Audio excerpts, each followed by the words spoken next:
This is PatriceLIVE, and you are rocking with thebobbypin.com.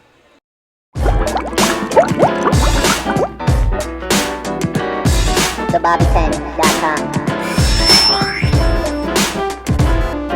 Hey, what's up, everybody? It's your girl, Bobby Pin, and we are here with Miss Patrice Live. How are you, Queen? I'm well. How are you? I'm good. It's such a pleasure to link up with you. We're here at Avery's for your single release event for your song Jump Back, featuring DC's own Pinky Killicorn. Tell us a little bit about the track. I was just so honored and excited to be able to work on such a great song. It was produced by my executive producer, one of them, Kevin Rutledge from the area, and written by DC's own In Your Face, we call him, but Chris Childs. He wrote the track, and I actually heard it on accident.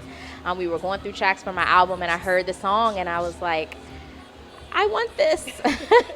So we started to record it, and I was like, no, we need somebody on it to just give it that extra, like, and I had actually met Pinky randomly, like, in a store months before that, and I just met her, and I was a fan, and I was just like, I think you're dope, and that was it.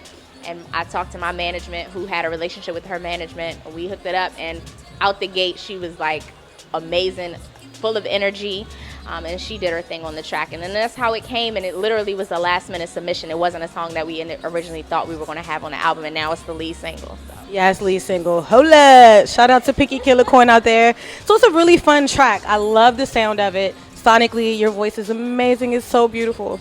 Tell me a little bit more about the lyrical content of the track. It's from an upcoming mixtape called My Ex-Boyfriend. I don't want to say it wrong. All right. So it's actually my debut album called Ghost of Boyfriend's Past. It's kind of a play off of the movie Ghost of Girlfriend's Past with Matthew McConaughey. And I just kind of took a time to really look at my life and, like, you know, old relationships. What are some things I learned? What are some things, you know, that I learned about myself and mistakes that I made? And so the track actually fit the theme of the album, which is, you know, you just kind of flex on a dude, like, you know, I thought you had my back, or I thought you loved me and I was holding you down, but now I see that you're not, and now I'm, you know, doing it, you know. So I thought it just fit, and like I said, it was the last minute thing, but it's perfect for all the rest of the material on the album. Absolutely. So what can we expect from Patrice Live? What do you think will set you apart from the music industry, anyone in the music industry right now? Sure. Well, we have what we're calling like a Wonder Woman movement. Years ago, I wrote this song called Wonder Woman, and it talked about, like, just the different hats that women wear and how we have to do it with such finesse.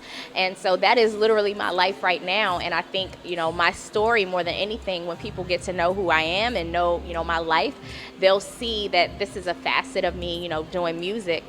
But it lives through my music. It's very organic. You know, I don't like to portray one thing and live another.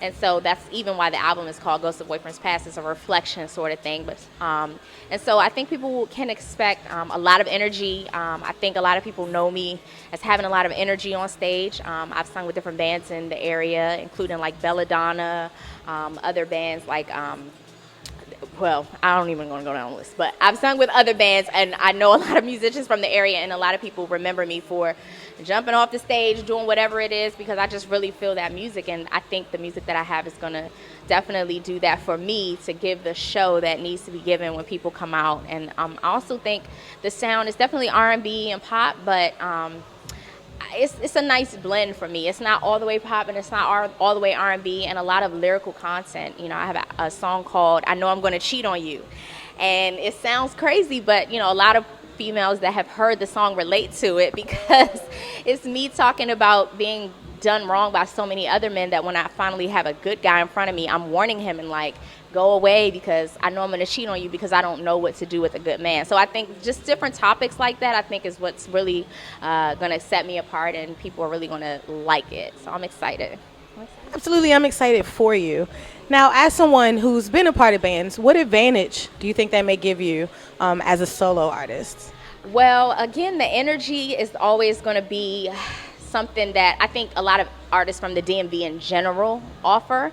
Go-go is like, our music. And so a lot of people are thrown sometimes because they don't understand it. But a lot of music that's out now has that element. They just don't know it. And so, that is going to give me an advantage on a national scale. But again, like as a woman, I hold my own on stage. I have dancers and I have other things that happen. But there are other times when I'm just standing on stage and I'm having a good old time. And if you're not having a good time, you must be dead. So, I think that's an advantage because, in the DMV, like if you can't move a crowd, they will let you know. People think Apollo is bad, but here live music is what it's all about. And so I'm grateful that I had such great experiences with the live bands because now I can transfer that over. Even though I'm doing R&B, I can transfer that over to what I'm doing. So I'm excited. I think it's going to be great. I'm excited. Absolutely, everybody. Make sure y'all keep it locked and watch Miss Patrice continue to grow. I'm not finished with the interview yet, though, okay? So, again, I'm telling y'all she got the vocals. You're going to hear the track in the background. I know you hear it playing. She's a cutie. She's a sweetheart. Tell me a hidden talent, something else that you do that no one else knows that you do, but you really love doing it. I love like organizing and fixing stuff. Although I can tell you right now, my closet at home is a mess because I was rushing like out of the house. But like I love going to somebody else's house and they like have like stuff everywhere, and I'm like, I'll do it, I'll fix it. I don't know. I like to see things where they are and like look at them after the fact and see like how great they are. So I think organizing / planning / cleaning / I don't know. She's meticulous, fellas. That sounds like wifey material to me. I'm very, very, very meticulous about everything. The music, who's in our camp, because I really consider it an honor to have, a certain level of talent. And I always feel like there's room to grow. So I don't take it for granted. And so that's why the things I always say to my team, the things that I know. And the things I don't know. And I'm okay with that. And that's why I'm so meticulous. And if I don't know it, I'm going to get somebody else who does know it. So, yeah, you're right. Smart girl, smart girl. Now, name me a couple of artists who've influenced you over time or somebody that's out right now. Sure. So I love the fire and the heat that Shaka Khan and Patti LaBelle give. I mean, Patti, she'll kick her shoes off and all that, and I can appreciate that. I love it. Yes.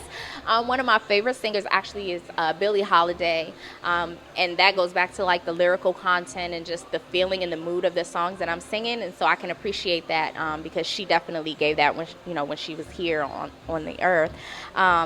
Of course, you have greats like, Beyonce and all of, Rihanna, because they give you those bangers.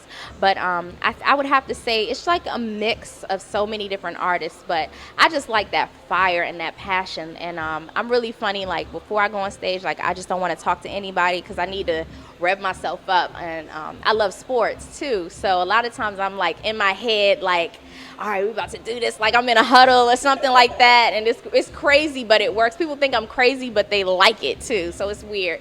So I think, just having like that sports background and like singers like who just give their all, like they just leave it on the table. Anybody that's doing that, I'm feeling. So I don't think it's weird at all. I think that's called passion. So what inspires you? What are some things that you draw from for your lyrical content, because you're also a songwriter, and how did you get into music?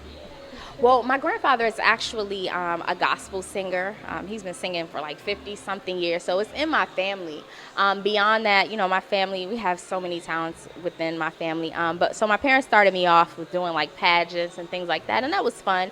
But it was the confidence that I had, even if there was someone that like maybe could sing better than me, I would always win because of the confidence that I had, or, the fearlessness like at 4 years old.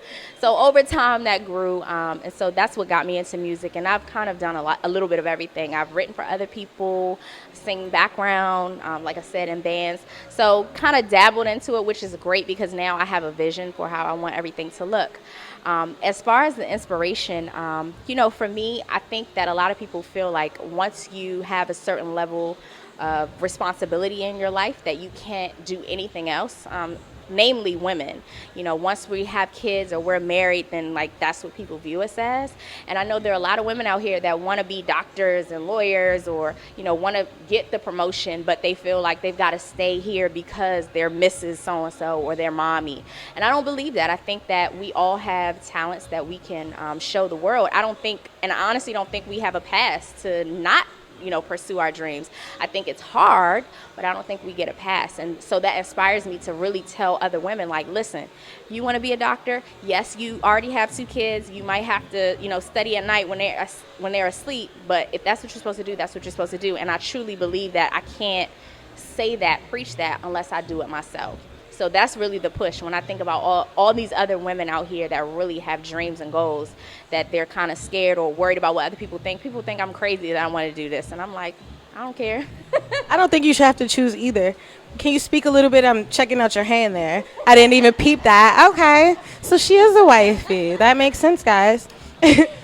So tell me a little bit about how you keep that balance, because it can't be easy. So you in your personal life, I know you said scheduling is important, but what else do you think contributes to you being able to manage both? Yeah, I think I always say I kind of reset. And when I get overwhelmed and flustered, I think about what am I doing and why am I doing it? Why am I, married, or why am I working? Why do I have this? Or why do I think about all those things? And when I remember why I'm doing things, it's the fuel that I need to really continue.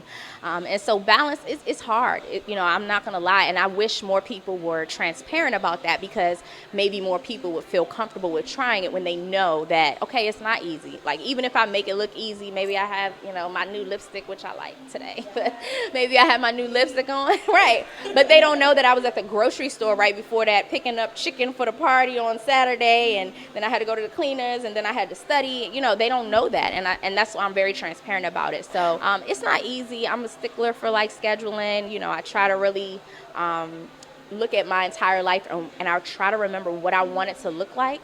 And I'm really, right now, I'm on this thing where I'm saying just stay in the moment, stay present, because I want to make sure I enjoy the moment. So like today when Jump Back, came out, I was driving, in my car this morning, and I took just a minute not to think about the work that I needed to do or anything, and I just stayed in that moment. It was like, I have a song out and people are going to love it. And I teared up a little bit, and I think that's important. When you make sure you experience those moments, for me, that's fuel for when I'm working really, really hard. But naturally, I've always been crazy working. I sleep 4 or 5 hours and I'll be done. So that's it too. Y'all, you can't feel this energy, but she's the sweetest person ever.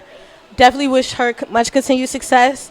Make sure you go grab Jump Back on iTunes right now. Support good music, y'all. Let everybody know where they can keep up with you. Sure. So you can follow me on Instagram at Patrice_live. You can also visit my website, PatriceLIVE.com. I have 2 singles out now, and my album will be out June 16th, which is my birthday. So make sure you get that. And then the official album release party will be Friday, June the 19th at Look Lounge in DC. So I have a lot going on. Today is one great thing that I was able to check off my list, being with Miss Bobby Penn. So I hope to have other times to be able to chat with her. But yeah, that's it. No doubt. Once a friend of Bobby Penn, always a friend of Bobby Penn. I appreciate you, Queen.